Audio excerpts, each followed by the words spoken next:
Most people leave real estate for stability, but Ruben left stability for real estate.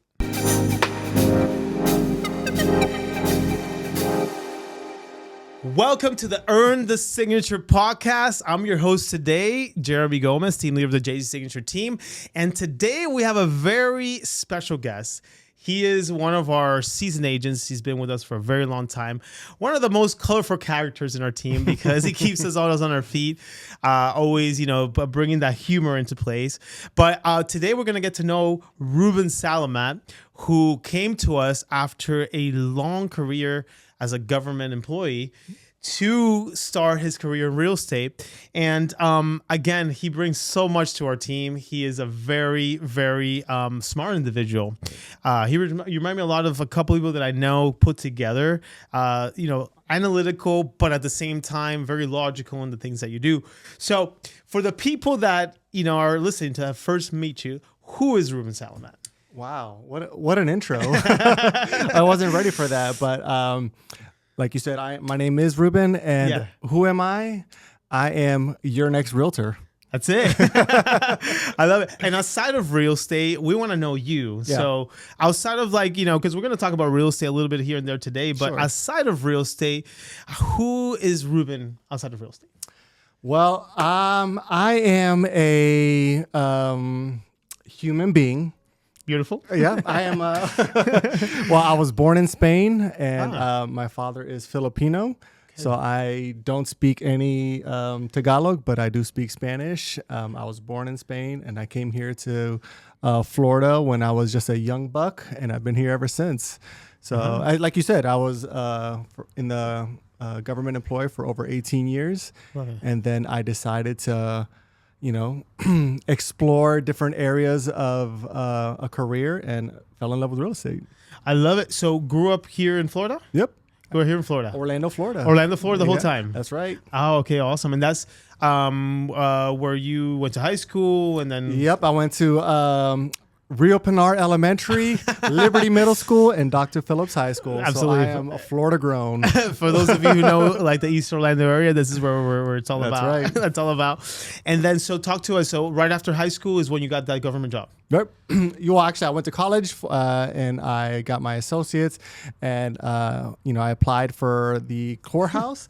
And I've been there. I was there. It was just a stepping stone, but then I just kept getting promoted, and I decided to stay. It was great benefits, great pay, and after a while, it became just Groundhog's Day. It was just it was just every day was the same, and I just wanted to explore. I wanted to be rewarded for my hard work versus just working the 9 to 5 and getting paid, in that hourly wage. And instead, I wanted to, receive the fruits of my labor.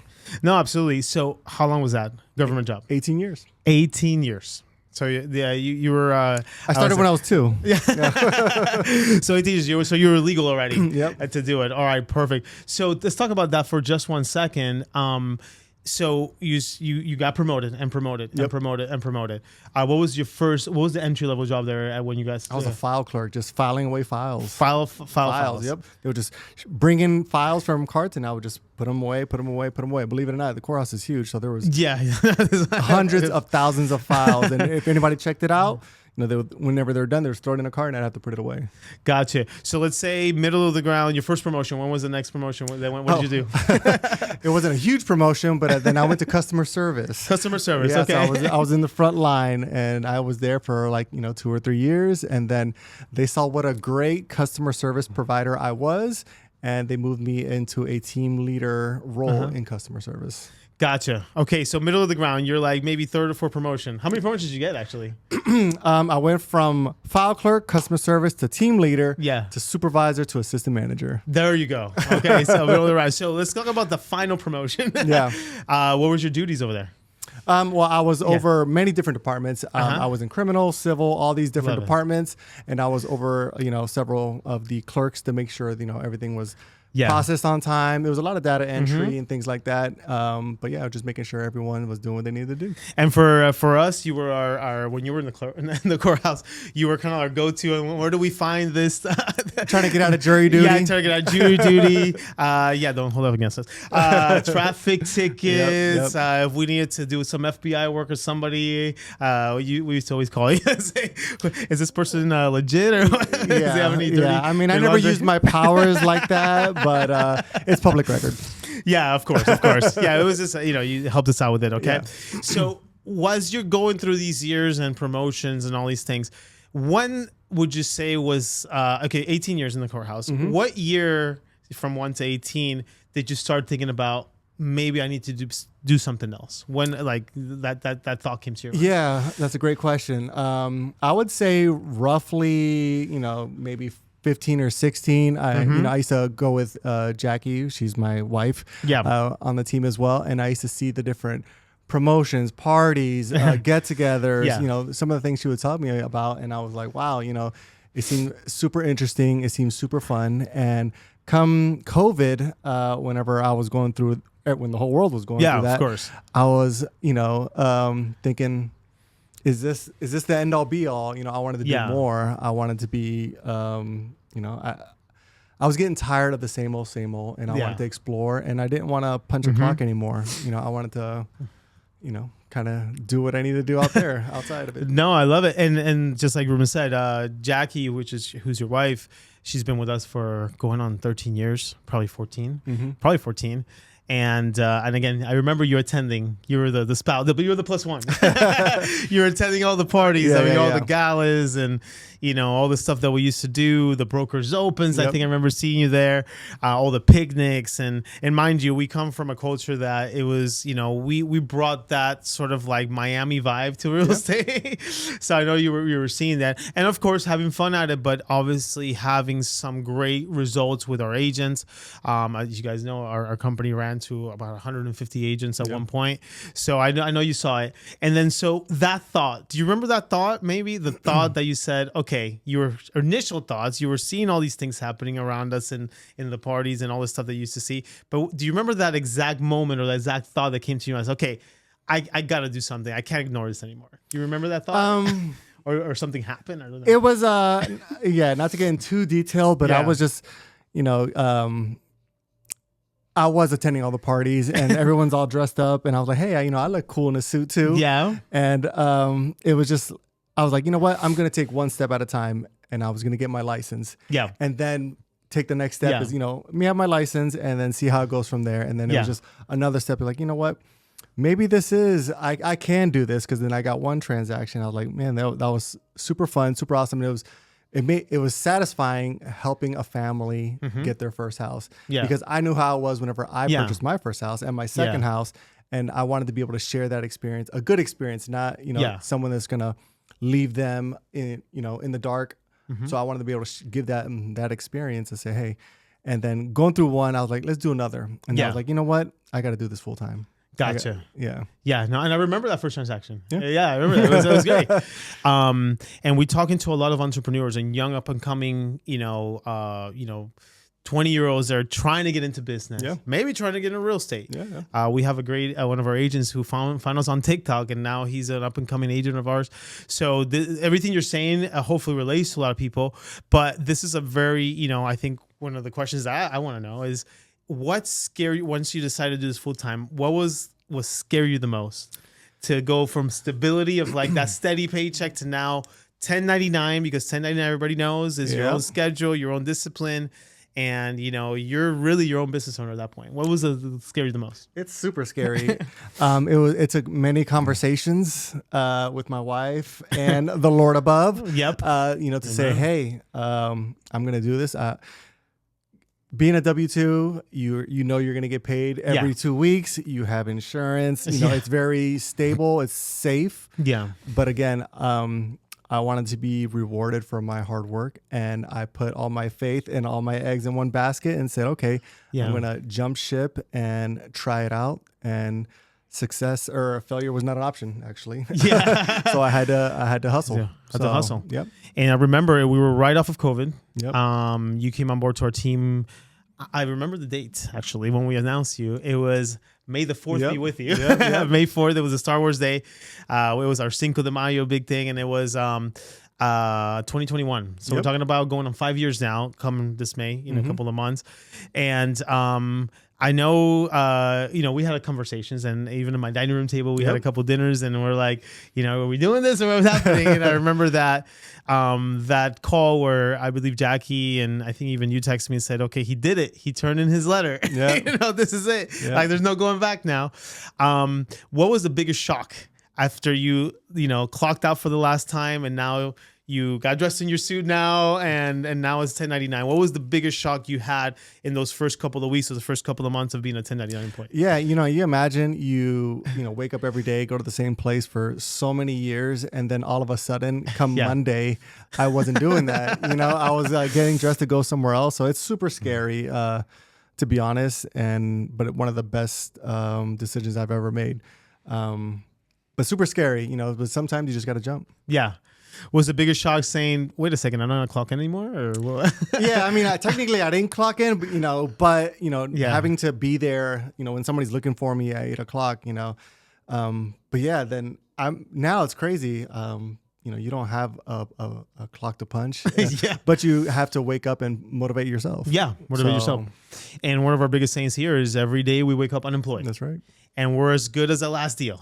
And not to be too harsh, but it's just the truth. You know, you had a great closing, you had a great time. The clients love you, but then the next day, okay, they're gone. They're already moving to a new house, and that's it. That relationship you had for 30, 45 days is done. Now you got to find the next one. Yep. So we're on constant hunting mode. So when you jump into real estate, the first couple months, and I remember you actually did your first couple of transactions very quickly. I think within the first 4 or 5 months, you already had 2-3 under your belt. Yeah. That was 2021. So yeah, we had a big project of the townhomes. You had a deal there, and that was probably like 3 months in. And I know some of the agents out there, talking about realtors, it takes them 6 months to a year to get one transaction. Yeah. So did you underestimate anything in real estate? Like when you come in and said, was there anything that you underestimated? Underestimated? No, because I want to say working a 9 to 5, I was very structured in a 9 to 5 job in management. You plan out your days, you have to be structured and you have to be motivated and to motivate others. Yeah. So, when it's time to make calls, you have to make calls. There's no ifs, ands, or buts around there. If not, you're not going to get another client. Yeah. So you have to kind of put yourself out there and, do your to-do list. Yeah. So people see us. Yeah. We've put you guys out there a lot. Yeah. And actually we're putting you guys out there a lot now as part of our team, the JC Signature team, which by the way, follows on Instagram. We have some cool videos, but, it's sometimes all glam and, like these guys are making easy money, all this stuff. What is the hardest part of being a real estate agent that most people don't even think about? Yeah, it's not selling Sunset or selling Orange County or any of that stuff. Of course. Yeah, everybody thinks you're going to be in a Ferrari, in a suit, Miami Vice looking cool. Yeah. It's none of that. It's hustling. It's a lot of dirty work to make a lot of calls. You're getting hung up on, you're getting cursed out, but you're finding those people that need your help and need your service. And, it is rewarding. Yes, we do this, as our occupation, but it is very satisfying and rewarding to help a family get their home. It really is. Yeah. In comparison to your government, to any job, really, that you have to clock in, you set yourself up for whatever you need to set yourself up for. Yeah. But nobody technically, you're part of a team, so we do have some sort of accountability. For sure. But at the end of the day, it's up to you, right? Yeah. It's up to you. You'll in our morning pumps every day, you motivate us, tell us what to do, kind of give us the ins and outs of what's going on, and it's up to me to implement it and put it into place. I could hang up with you and then just scroll on TikTok or do whatever I have to do all day, but no, it's that morning motivation that kind of sets up for the day to make those calls. Is there anything that you miss from your government job, if anything? If anything. If anything, I would say the benefits were not too bad. Okay, the benefits are not too bad. Yeah. I love it. Shopping for healthcare and all that other stuff is Yeah, a little so different, it's a little different. Yeah, absolutely. Instead of it being provided. But you know what? That's something that comes with the Yeah. territory. You know, you just Yeah. gotta pay for it on the side. Yeah, but, of course.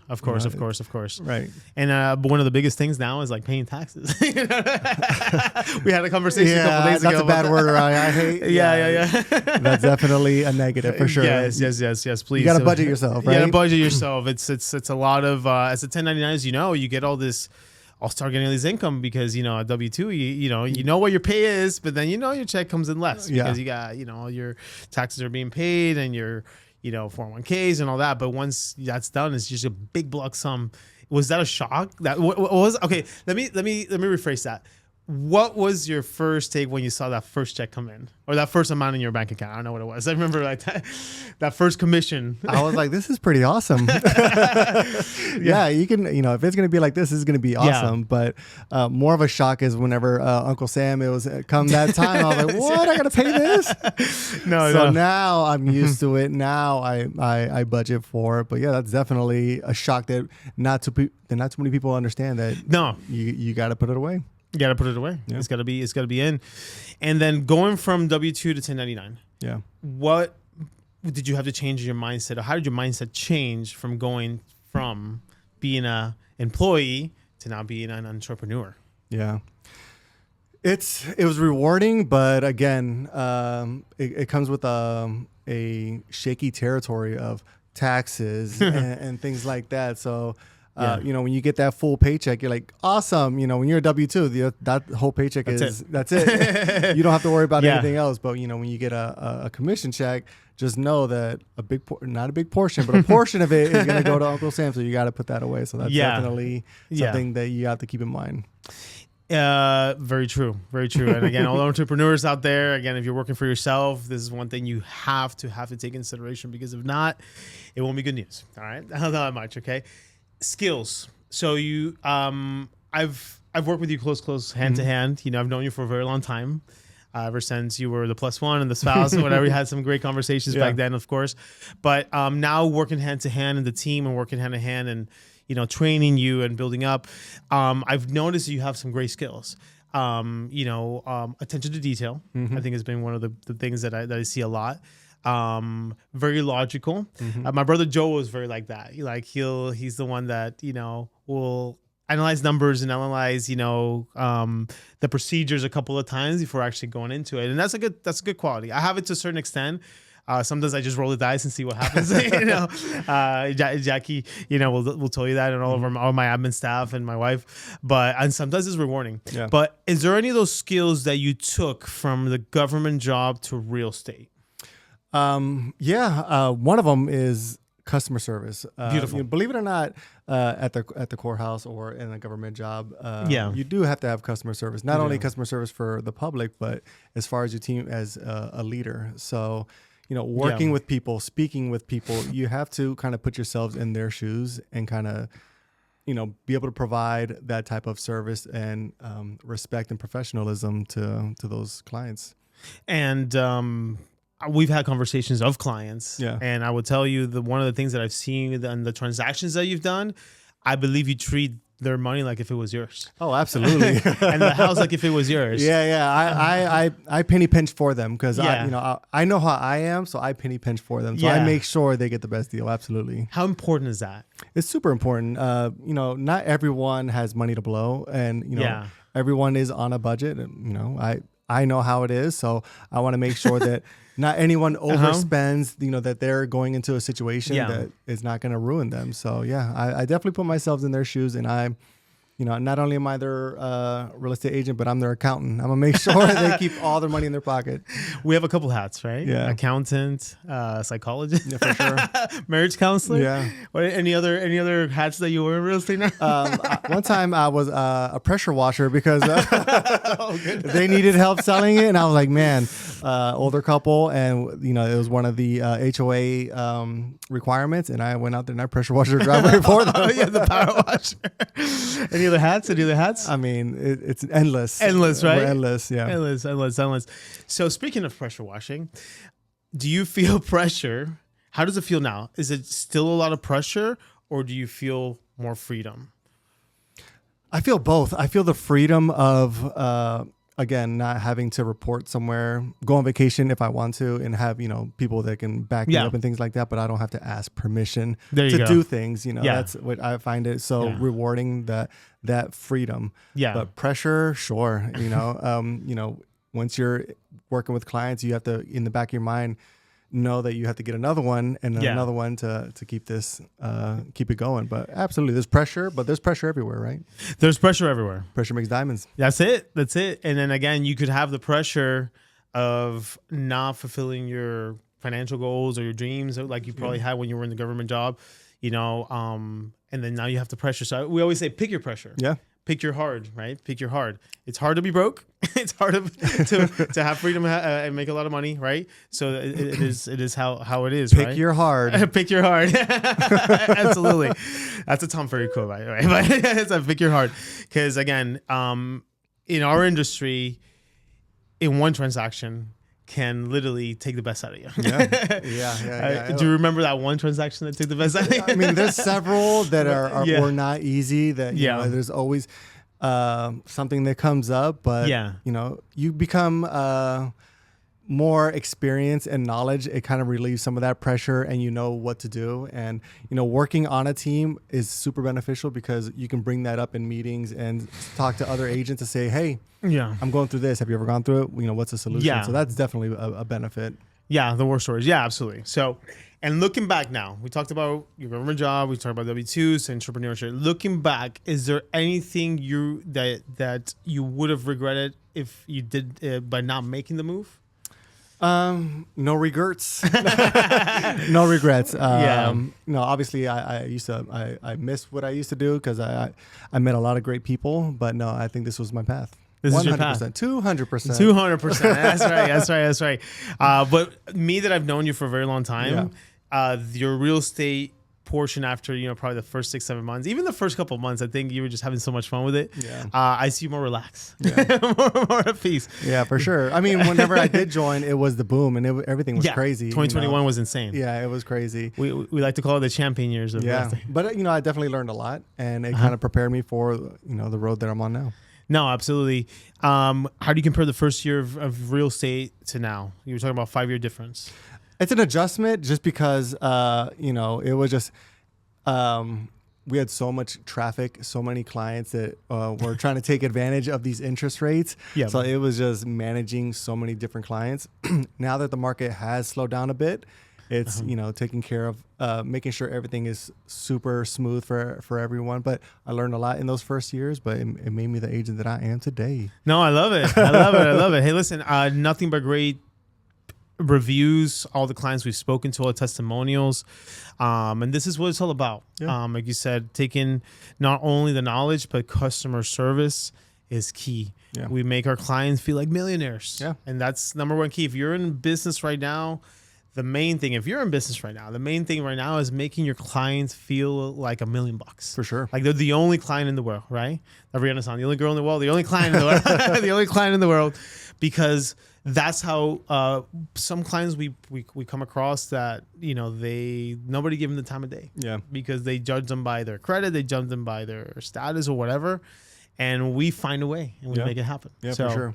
I love it. So we're going to enter into this segment of the podcast today. Scared. It's called Quick Fire Response Questions. Okay. So don't think too much about it. Just answer whatever comes to your mind right away. I apologize for what I say in advance. Yeah, this is uncensored, so we're good. All right. What is harder? Oh. Okay. Government meetings or real estate negotiations? It's fast, right? Yeah, fast. Government meetings. Government meetings was harder. Really? Staying awake. Staying awake. They were that boring. I love it. Okay. Rapid fire questions. One thing people assume about real estate that's wrong. That's wrong is that that's wrong, right? It's everyone thinks it's easy. So It's not easy. It's not easy. It's not. No. You guys you out there, whoever's listening, this is not easy. This is work. People see the reward portion of it. The behind the scenes, it's insane. 25 people in a transaction, people going crazy. You can get through almost the whole deal. Never count your chickens, because you can get through the whole deal, and then for some reason something doesn't go through, it blows up, somebody doesn't get approved, and you're no longer getting paid. So it's not easy. Love it. Okay, here it is. This is a good one. The first oh no moment in 1099. The first oh no is that you had. Right, whenever I was doing my taxes, and I was like, oh no, that's how much I gotta pay. It can't be. I did like 2 or 3 times, and I was like, no way. Yeah. That's about it. That's the first one. Yeah. Best part about being your own boss? Not having to ask anybody to go anywhere or ask for the day off. I mean, to me, that's priceless.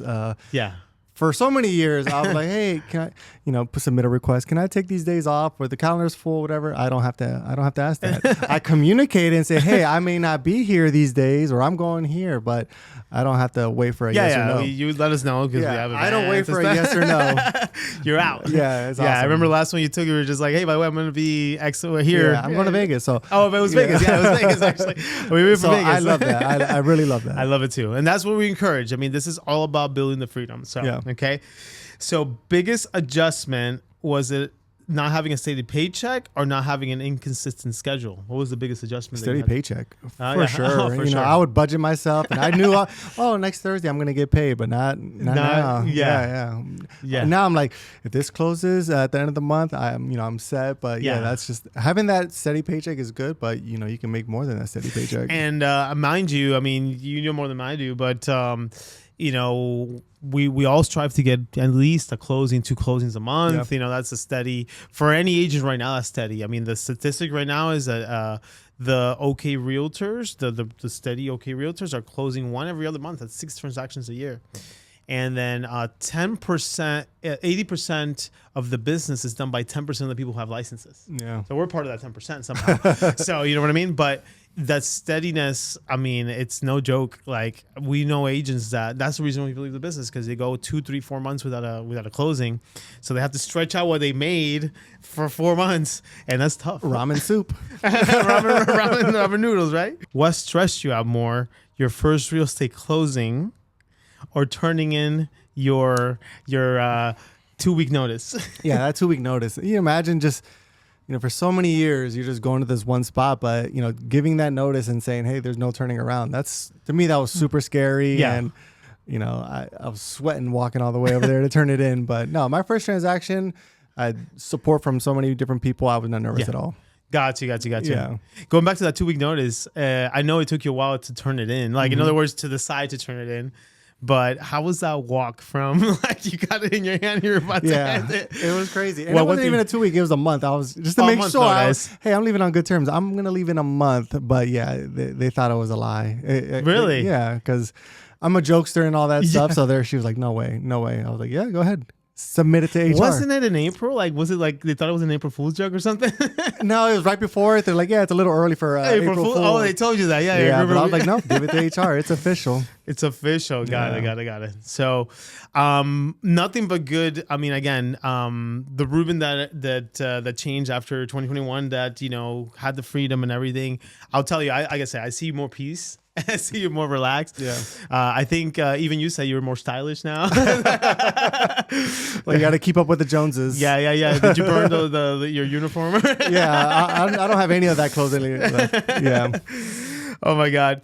So this is the earning the signature. So as someone who left like that security, and we named this podcast Earn the Signature, because a signature, any type of signature that you give or a client gives to you, it's a sign of trust. Yeah. It's a sign of responsibility and credibility and reputation. For sure. Okay. So the Earn the Signature podcast is meant for us to be able to let people know that we work every day. And as an entrepreneur, we work every day to earn that signature. What does Earn the Signature translate to you? Exactly what you said. Those signatures, earning someone's signature is super important. It's not that you convince someone to sign here and here, is you earn their trust before they sign. You know, you show them that, you know, you can be trustworthy. You're looking out in their best interest. And yes, it is okay to sign that BBA to let me represent you and sign this contract because yes, it is the best deal for you and your family. So yeah, it's definitely a huge thing and we don't take it lightly around here. And obviously you've dealt with a lot of clients. We've dealt with a lot of people. What do you think helps or makes people trust you to literally, in our case, handle one of their biggest transactions of their life? Yeah. Well, you know what? It's being there. It's having the knowledge, answering your phone, answering their questions, showing them all the different products, providing that knowledge and that respect and that professionalism, you know. Okay. How does personality come into that play? To actually your personality, or someone's personality, but in case your personality, how does that come into play when earning that trust? Well, you know, obviously buying a house is super serious and it's super huge. So you have to keep that in mind and let them know, yes, I understand this is a huge purchase that you're making. So you're at all times professional, but you know, you're also letting them know that you're there for them, that you're going to help them through this whole process and also make it kind of fun. I love it. I love it.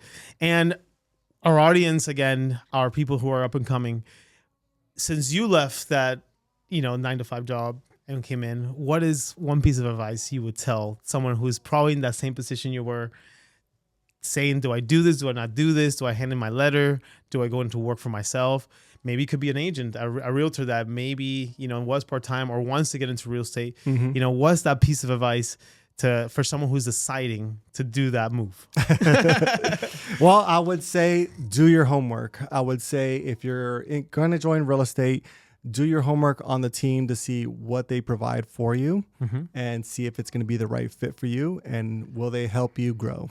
So, I love it. Yeah. I love it. So you heard it from Ruben Salamat himself, who took a big shot, who bet on himself, technically, obviously asking a lot of support, the man up above, like he said, and took the chance and rolled that dice. And here he is, 5 years later, one of our star agents. We could not be more happy to have you here in our team.